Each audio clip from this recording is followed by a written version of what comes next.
Welcome back to Girl Talk. We are filming here at the Pink Poodle on Odana Road. We're going to talk to the owners later about cleaning out our closets. But first, we're going to talk a little bit about how to freshen our homes and office. It's winter out, it's cold.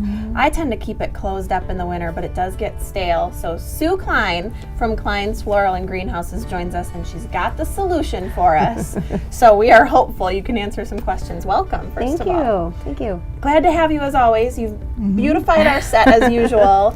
But I'm very curious about this topic. So plants can actually help us purify the air. Talk to us about that. Absolutely, yes. And there is actually a study from NASA that shows plants are very effective at purifying the air, and they're quiet, they don't use any energy, and they're pretty to look at. Absolutely. Right. Talk about going green as a way to keep your home fresh. Yeah, so the theory is that the leaves will absorb the toxins in the air, so then there's less for us to breathe in. Sounds good to me. And it's pretty. Yeah. So how would I decide where I'm going to put them in my house? So I need one in every room?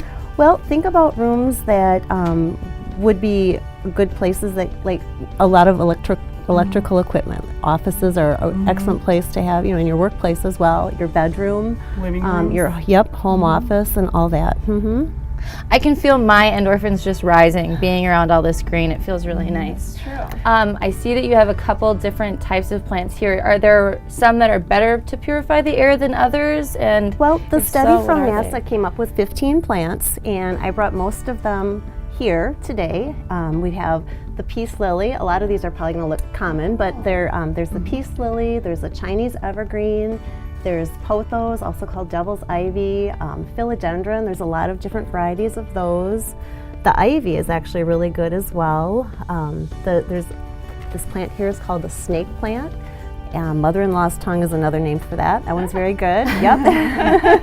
So there's a lot of choices. There are a lot of choices, yes. That's wonderful. And in terms of, we've got a lot of options, and they're all very beautiful plants with nice big leaves. They are, yeah, absolutely. Are there some that are easier than others to grow? Most of them are pretty easy, but if you're kind of worried that you're going to kill a plant, I would suggest starting out with this peace lily or the snake plant over there. Okay. And the peace lily is one of my favorites. If you're not so good at watering plants like me, yeah, me too. They will drop, their leaves will just kind of go down, and then you water it and they just perk right up, and they are like the easiest plant in the world to take care of. The Kirsten-proof. Yeah. That's what you're saying. Yeah.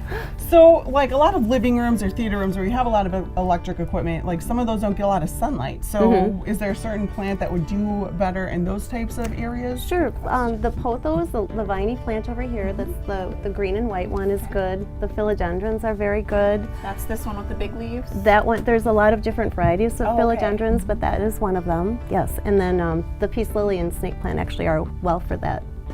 Fabulous. So there's some good choices in terms of lighting and how much care you're willing to give. Yes. Right. I feel like this is something I could go a little overboard on. Do you suggest having a certain amount of plants in one room, or the more the merrier? What the study recommended is one plant this size. This is like a standard size plant, a 6-inch pot for every 100 square feet. So like the average home between 1,500 to 2,000 square feet, 15 to 20 plants. Yeah, that's concentrated in, like we said, the bedrooms, the office, the home theater.